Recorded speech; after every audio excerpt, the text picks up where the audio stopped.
Good evening and welcome to our daily devotional reading.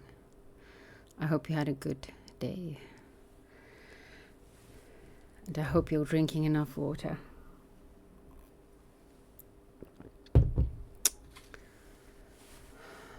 We are gathered here to dig for the living water, for the fountains that used to flow from the inexhaustible ground of being, and to open those fountains again.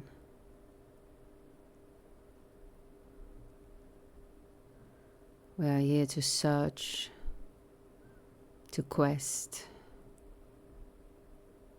to grow, to be transformed.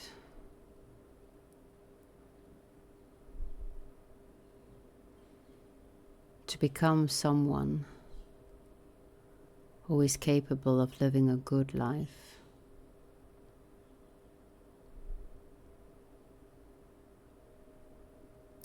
By being a good person, a good human being,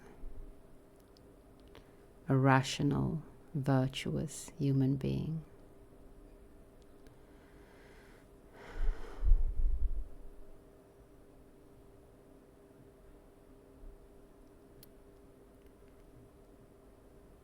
May the Spirit of Sophia guide us in our quest.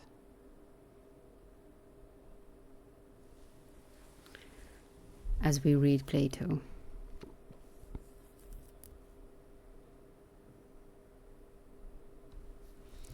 Socrates.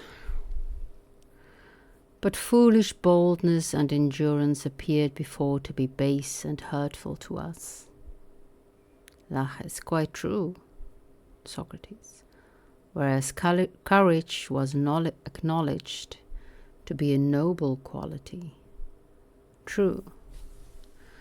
And now, on the contrary, we are saying that the foolish endurance, which was before held in dishonor, is courage. Very true. And are we right in saying so? Indeed, Socrates, I am sure that we are not right. Socrates. Then according to your statement, you and I, Laches, are not attuned to the Dorian mode, which is a harmony of words and deeds. For our deeds are not in accordance with our words. And one would say that we had courage, who saw us in action, but not, I imagine, he who heard us talking about courage just now.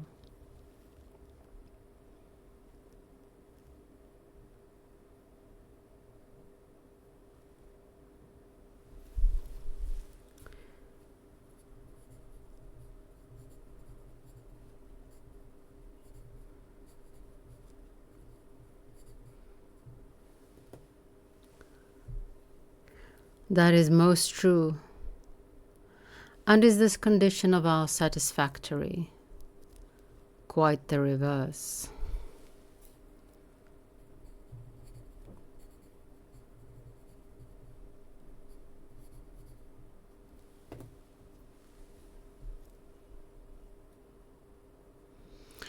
Suppose, however,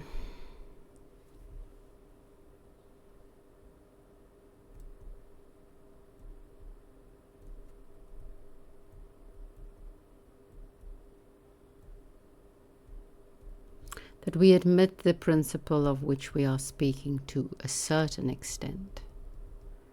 Laches. To what extent and what principle do you mean, Socrates? The principle of endurance. We too must endure and persevere in the inquiry, and then courage will not laugh at our faint-heartedness in searching for courage, which after all may very well be endurance.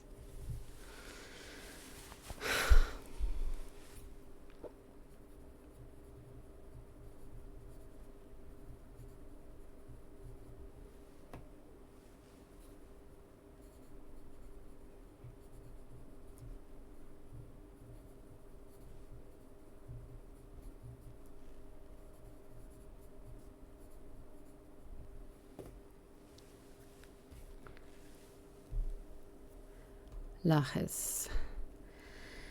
I am ready to go on, Socrates, and yet I am unused to investigation of nations of this sort. But the spirit of controversy has been aroused in me by what has been said, and I am really grieved at being thus unable to express my meaning.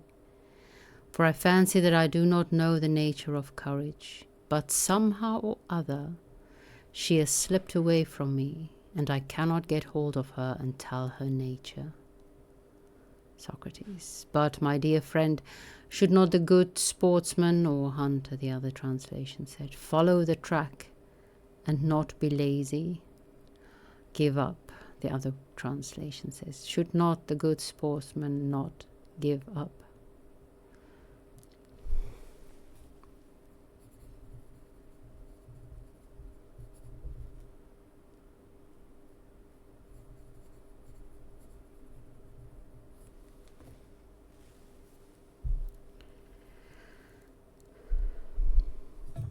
Certainly he should. And shall we invite Nicias to join us? He may be better at the sport than we are. What do you say, Laches? I should like that. Socrates. Come then, Nicias, and do what you can to help your friends who are tossing on the waves of argument, and at the last gasp you see our extremity, and may save us if also settle your own opinion, if you will tell us what you think about courage. Nicias, I have been thinking, Socrates, that you and Laches are not defining courage in the right way, for you have forgotten an excellent saying which I have heard from your own lips. What is it, Nicias? Nicias. I have often heard you say, Socrates, that every man is good in that in which he is wise, and bad in that which he is unwise or ignorant, the other translation and the Greek says.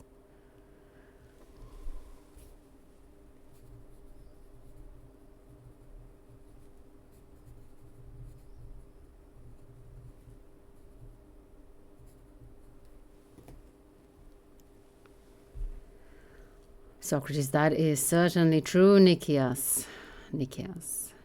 And therefore, if the brave man is good, he is also wise. Socrates, do you hear him, Laches? Laches, yes, I hear him, but I do not very well understand him. Socrates, I think that I understand him, and he appears to me to mean that courage is a sort of wisdom, and indeed here Sophia, and not what we would expect Phronesis. Sophia being cleverness or skill, being important to remember for the rest, skill. Courage is a sort of wisdom, a skill. Laches, what can he possibly mean, Socrates? Socrates, that is a question which you must ask of him. Laches, yes. Socrates, tell him then, Nicias, what you mean by this wisdom, for you surely do not mean the wisdom which plays the flute. Nicias, certainly not. Socrates, nor the wisdom which plays the lyre, the guitar. No. Socrates, but what is this knowledge then, and of what? This knowledge, episteme. Laches, I think that you put the question to him very well, Socrates, and I would like him to say what the nature of this knowledge or wisdom is. Nicias, I mean to say, Laches, that courage is the knowledge of that which inspires fear or confidence in war or in anything.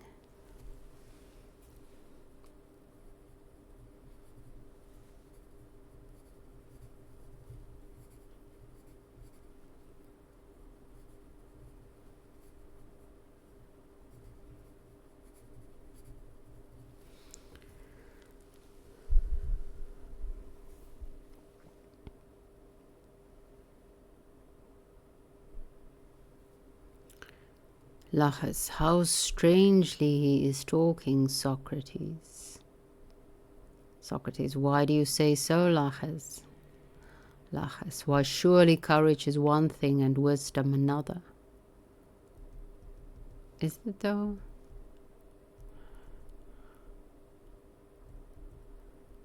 Socrates, that is just what Nicias denies. Laches, yes, that is what he denies, but he is so silly. Socrates, suppose that we instruct him instead of abusing him, making fun of him. Nicias, Laches does not want to instruct us, Laches does not want to instruct me, Socrates, but having been proved to be talking nonsense himself, he wants to prove that I have been doing the same. Laches, very true, Nicias. And you are talking nonsense, and as I shall endeavor to show. Let me ask you a question. Do not physicians know the dangers of disease, or the courageous know them? Or are the physicians the same as the courageous? And not at all. No more than the husbandmen or farmers who know the dangers of farming, or than other craftsmen who have a knowledge of that which inspires them with fear or confidence in their own arts. And yet they are not courageous a whit the more for that. Socrates, what is Laches saying, Nicias? He appears to be saying something of importance. Nicias, yes, he is saying something, but it is not true. Socrates, how so? I'm loving this banter. Nicias, why? Because he does not see that the physician's knowledge only extends to the nature of health and disease. He can tell the sick man no more than this. Do you imagine, Laches, that the physician knows whether health or disease is the more terrible to a man? Had not many a man better never get up from the sick bed? I should like to know whether you think that life is always better than death. May not death often be the better of the two? Laches, yes, certainly so in my opinion. Nicias, and do you think that the same things are terrible to those who had better die and to those who had better live? Certainly not. And do you suppose that the physician or any other artist knows this, or anyone indeed except he who is skilled in the grounds of fear and hope? And him I call the courageous.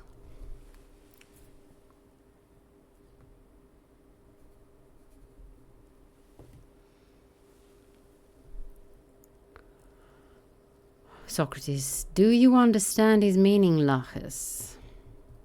Laches, yes, I suppose that in his way of speaking, the soothsayers, the seers, are courageous. For who but one of them can know to whom to die or to live is better? And yet, Nicias, would you allow that you are yourself a soothsayer, or are you neither a soothsayer nor courageous? Nicias, what? Do you mean to say that the seer ought to know the grounds of hope or fear? What is to be feared and what is to be hoped? Laches, indeed I do. Who but he? Nicias, much rather I should say he of whom I speak. For the soothsayer ought to know only the signs of things that are about to come to pass, whether death or disease, or loss or poverty, or victory or defeat in war, or in any sort of contest, but to whom the suffering or not suffering of these things will be for the best, can no more be decided by the soothsayer than by one who is no soothsayer.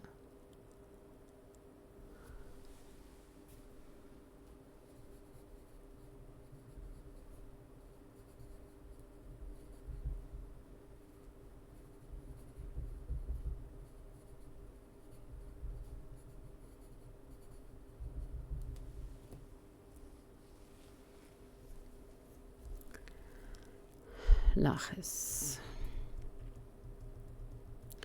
I cannot understand what Nicias would be at Socrates, for he represents the courageous man as neither a soothsayer nor a physician nor in any other character, unless he means to say that he is a god. My opinion is that he does not like honesty. He does not like honestly to confess that he is talking nonsense, but that he shuffles up and down in order to conceal the difficulty into which he has got himself. You and I, Socrates, might have practiced a similar shuffle just now, if we had only wanted to avoid the appearance of inconsistency. And if we had been arguing in a court of law, there might have been reason in so doing. But why should a man deck himself out with vain words at a meeting of friends, such as this?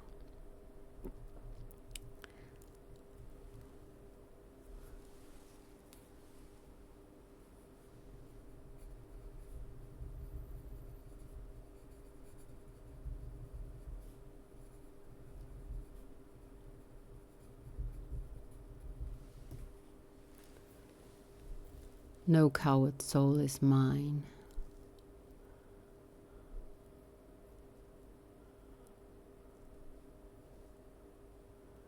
Socrates, I quite agree with you, Laches, that he should not. But perhaps Nicias is serious and not merely talking for the sake of talking.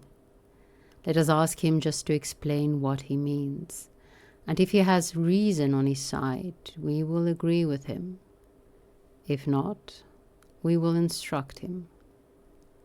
Laches, do you, Socrates, if you like, ask him. I think that I have asked enough. Socrates, I do not see why I should not, and my question will do for both of us. Very good. Socrates, then tell me, Nicias, or rather tell us, for Laches and I are partners in that argument.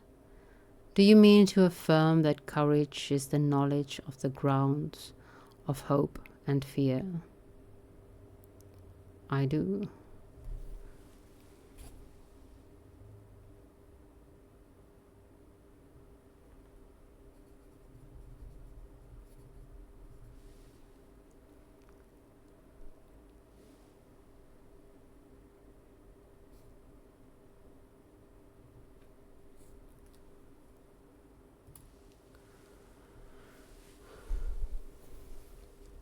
And not every man has this knowledge. The physician and the soothsayer have it not, and they will not be courageous unless they acquire it. That is what you were saying. I was. Then this is certainly not a thing which every pig would know, as the proverb says, and therefore he could not be courageous. I think not. Clearly not, Nicias, but even such a pig as the Crominian would be called by you courageous. And this I say not as a joke, but because I think that he who assents to your doctrine, that courage is the knowledge of the grounds of fear and hope, cannot allow that any wild beast is courageous, unless he admits that a lion or a leopard or perhaps a boar or any other animal has such a degree of wisdom that he knows things which but a few human beings ever know by reason of their difficulty. He who takes your view of courage must affirm that a lion and a stag and a bull and a monkey have equally little pretensions to courage. Laches, capital, Socrates, by the gods, that is truly good. The other translation is, you talk well,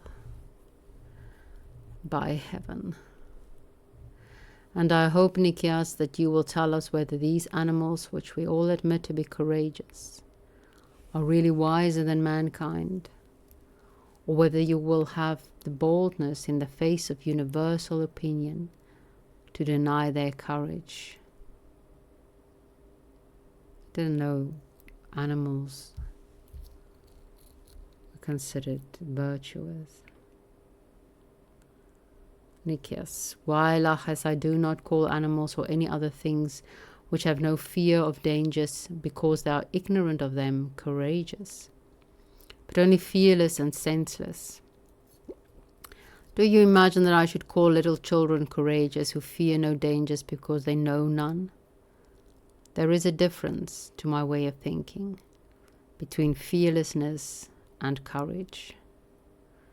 I am of opinion that thoughtful courage is a quality possessed by very few, but that rashness and boldness and fearlessness, which has no forethought, are very common qualities possessed by many men, many women, many children, many animals, and you and men in general call by the term courageous actions which I call rash. My courageous actions are wise actions. Thus far our scripture of the evening. I do see some sense in this final statement. Without forethought, where is that? There is a difference, to my way of thinking, between fearlessness and courage. I am of opinion that thoughtful courage is a quality possessed by very few, but that rashness and boldness and fearlessness, which has no forethought, are very common qualities possessed by many men, many women, many children, many animals.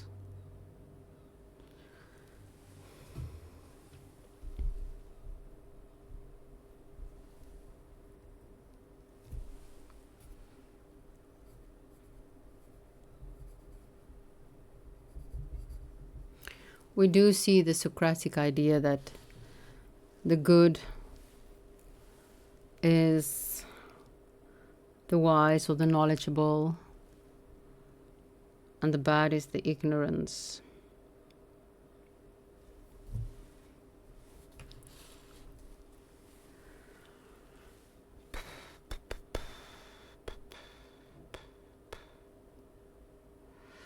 What is courage?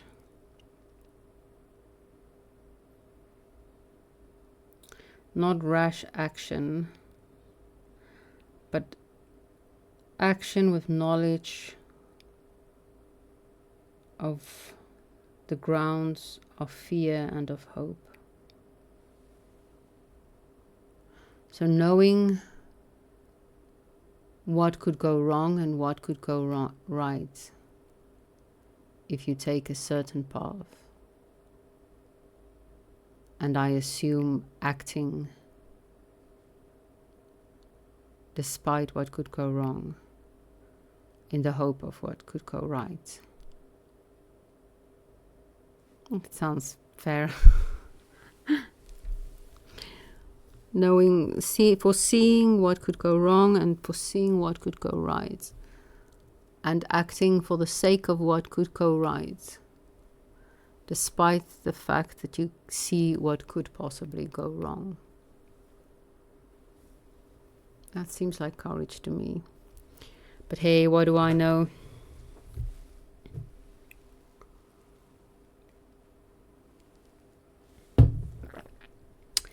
Actions speak louder than words was the first thing I wrote, because he was saying that if people walk past, they would maybe look at them and think, well, they act courageously, but they don't speak. According to the words, it doesn't seem that they know what courage is. But actions speak louder than words. So maybe that's not such a bad thing. The best is, of course, both.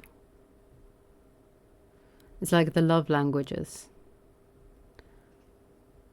We humans, unfortunately, need constant affirmation that we are, in fact, loved. And it's best if it's, even if your love language is something else, it's best to have both words and deeds confirm your affection. or your virtue in this case. I don't know where mine.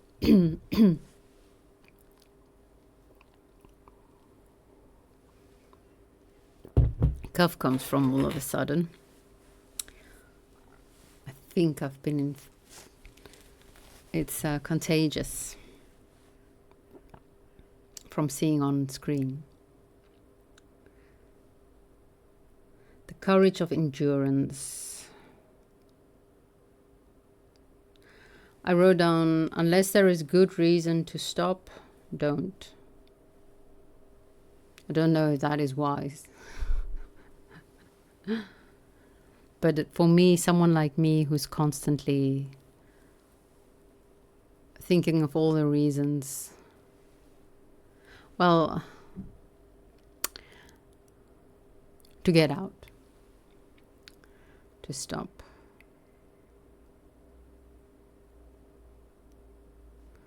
That might be good. Endure, because there is such a thing as foolish endurance and wise endurance. And it's really difficult to tell which is which. When are we just fooling ourselves and holding on to a dream? And when is the dream real and worth pursuing?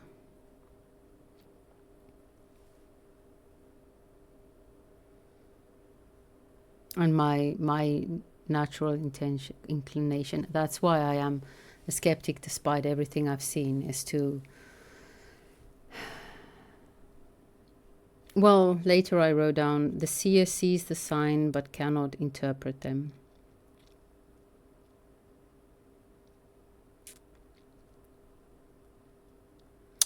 Because I know that the mind wants to see things that confirm their beliefs. So if I see things that confirm my beliefs, I immediately doubt it.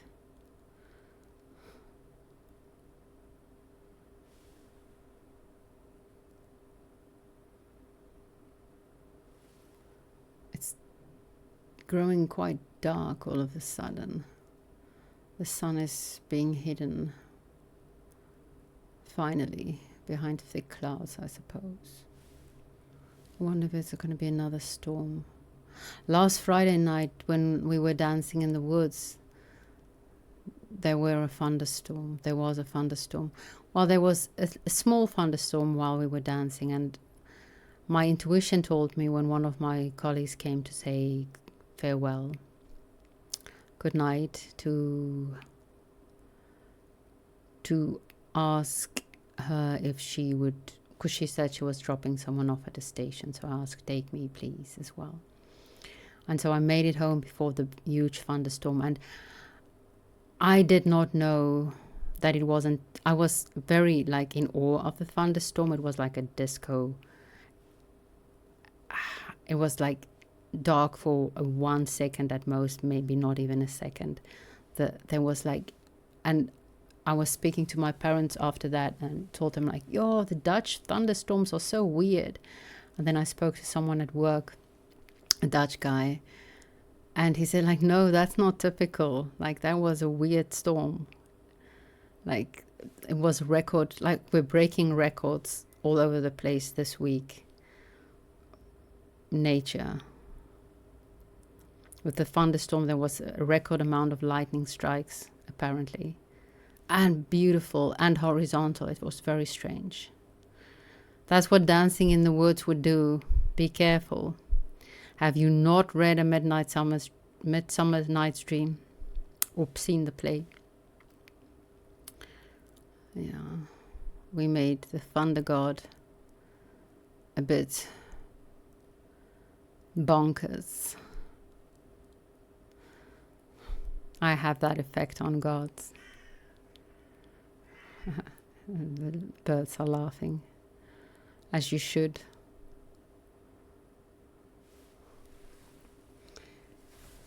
Where was I? Oh, courage, endurance. It would have been foolish to endure dancing during the thunderstorm, I believe.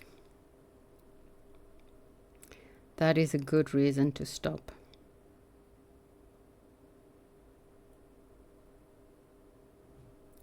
But I also wrote Don't Give Up.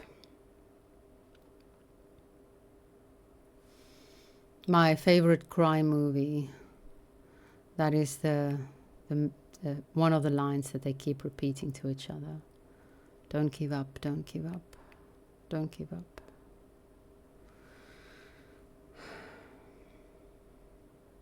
What dreams may come. With Robin Williams.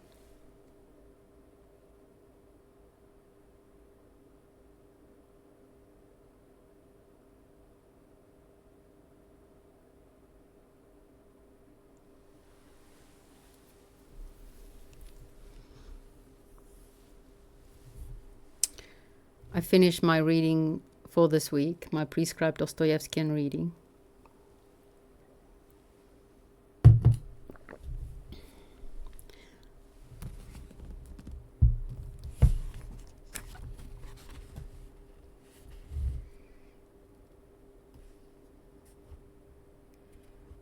I am quite fond of Ivan.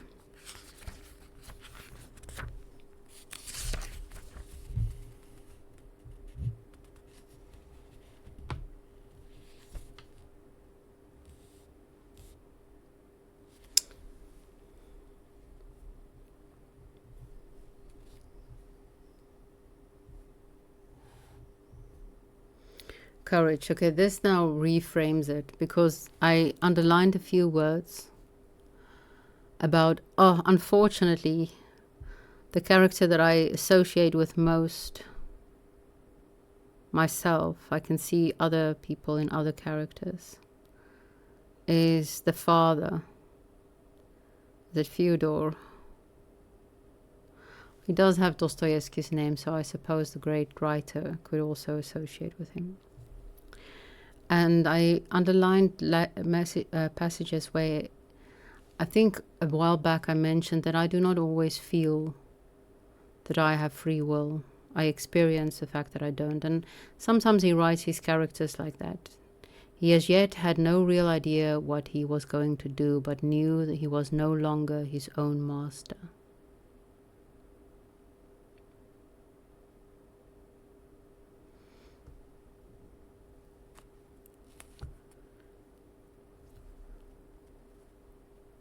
But even this, in the final account, he was always able to hold himself in check, and had even on occasion marveled at his capacity of his. I also experienced that sometimes, where something inside you just takes over. And how can we relate this to courage?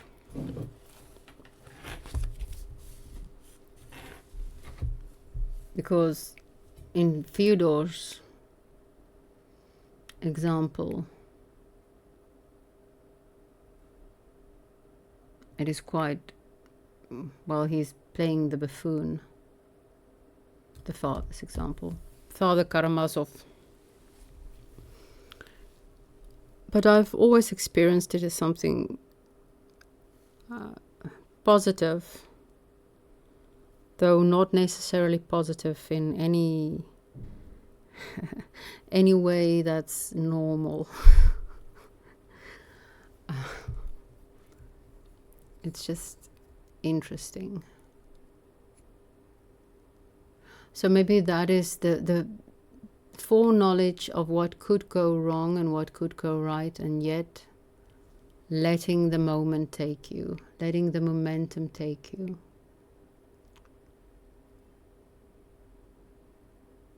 Jumping in the stream and flowing.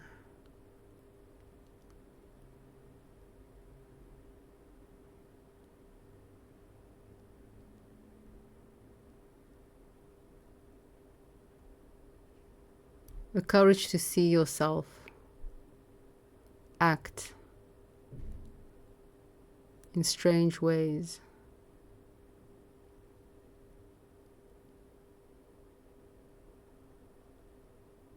I've also, because of something that Folly wrote and someone else mentioned, been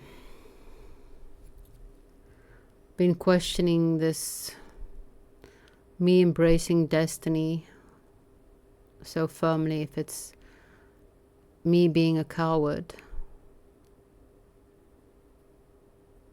instead of embracing or accepting my own responsibility over my own life. But I'm really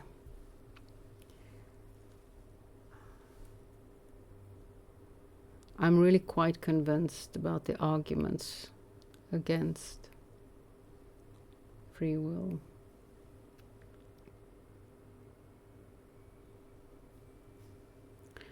But maybe I should start to act as if I do believe in free will. Maybe that would be more. What is more courageous? Surrendering to destiny, or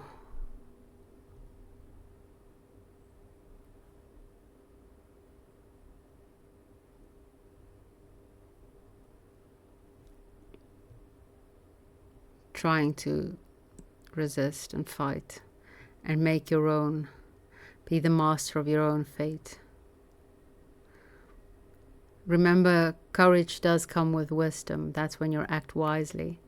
And I don't know if it's acting wisely if you try to be the master of your own fate.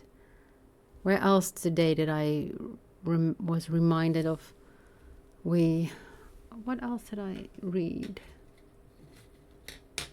Oh, it was only this and this and this, that we think we are in control, but we never are. We never have been.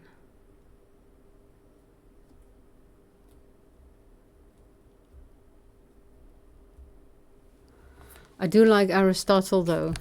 Really like him a lot.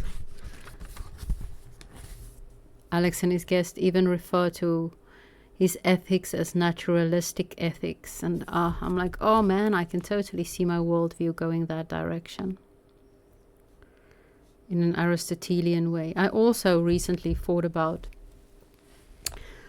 the fact that I'm combining Plato and Aristotle in my worldview and other things. Part of me can see where it's heading, and it's heading to where John already is. And I find that so annoying because I don't just want to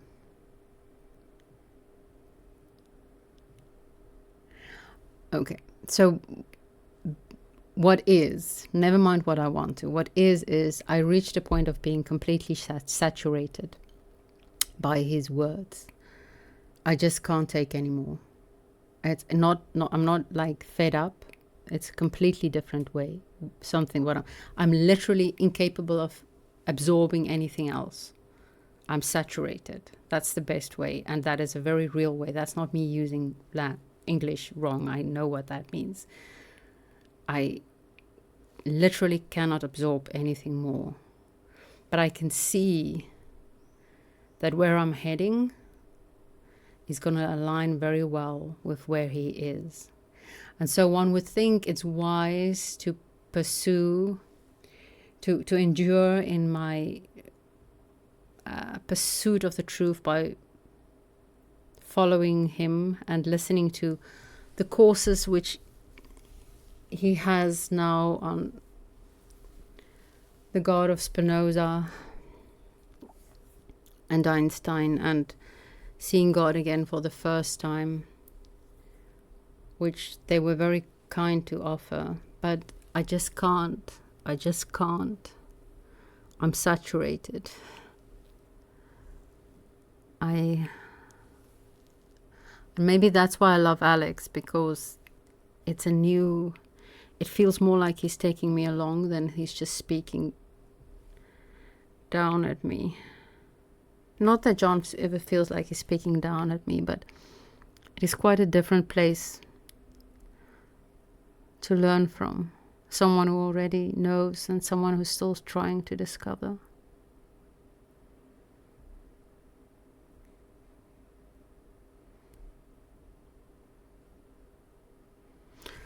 Yeah.